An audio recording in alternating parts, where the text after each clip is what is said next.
Hi,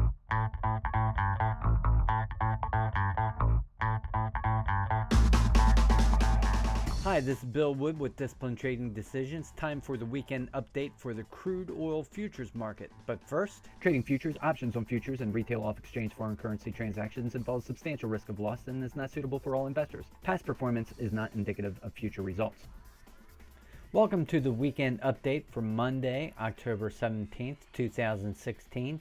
We're covering the crude oil futures market, so let's take a look at the monthly chart.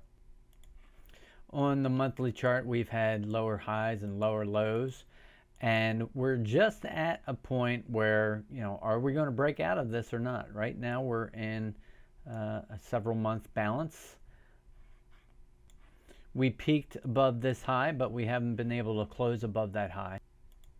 On the weekly chart, we were wondering if this could be an ABC correction. We've had a long downtrend, and so could this just simply be a correction? Currently on the weekly, we are one time framing higher, and we've run into sellers up here at the previous high. On the daily, so this was a strong initiative move off of this Andrews pitchfork line here. It's been very strong, one time framing higher until we got to Friday. So generally, when you have a spike and a following that is a channel, oftentimes that'll turn into a big trading range where I'll test the bottom of that channel. I don't know if that's what's next, or with all this strength and just a slight pullback that we're just going to motor higher. The other option is that we could there could be another leg down off of this for this correction. And a correction doesn't necessarily have to go down in a flag. It could go sideways. A correction could actually make a slightly new high and just go sideways until something catches up with it. This is a 4-hour chart, again talking about corrections. If this was somehow wave 1, 2, 3, 4, 5, then you would expect a correction, maybe a ABC or something more complex.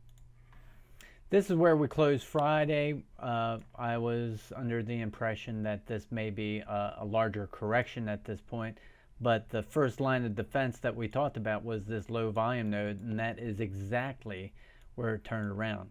Found buyers right there, made a new high, and we're in this corrective process. Now up here we've had several attempts rejected at a new high, but you can only poke that bubble so many times before it breaks.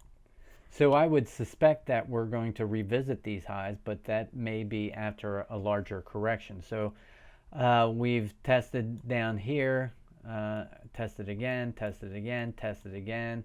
Now it looks like we're testing again. Same thing holds true for this area down here. You keep poking through it, and sooner or later you'll bust through it.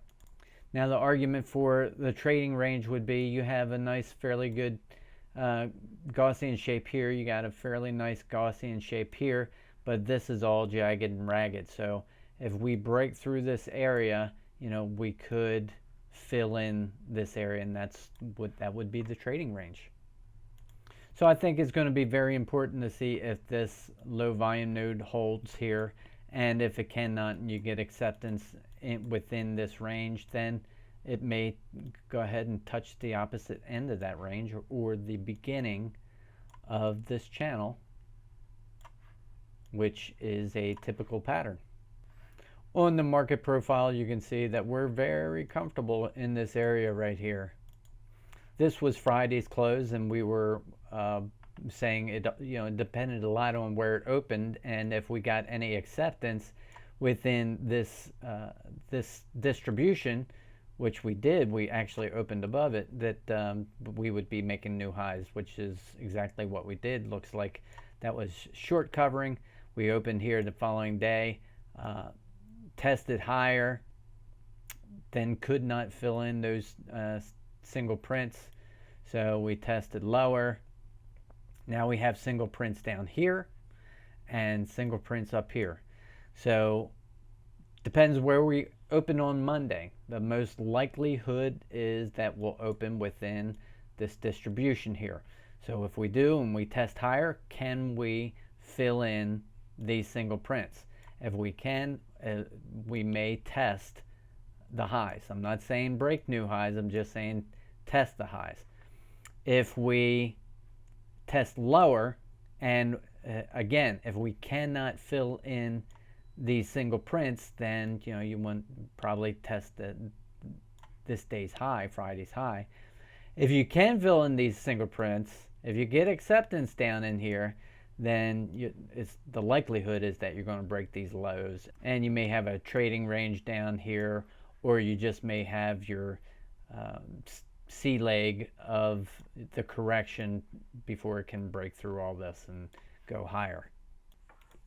Well, that's what I have for today. This is Bill Wood, and if you're watching this anywhere other than my blog at disciplinedtradingdecisions.com, please go there now and check out our other resources. And while you're there, sign up for our weekly newsletter. And this is a reminder to trade according to your trade plan. Don't do what I do. You have to believe in your analysis of the market in order to stay disciplined and true to your plan. Hey, I really appreciate the likes, the comments, and your shares. I really do. It all helps to get the word out. And remember, stay motivated, stay focused, and stay disciplined, my friend.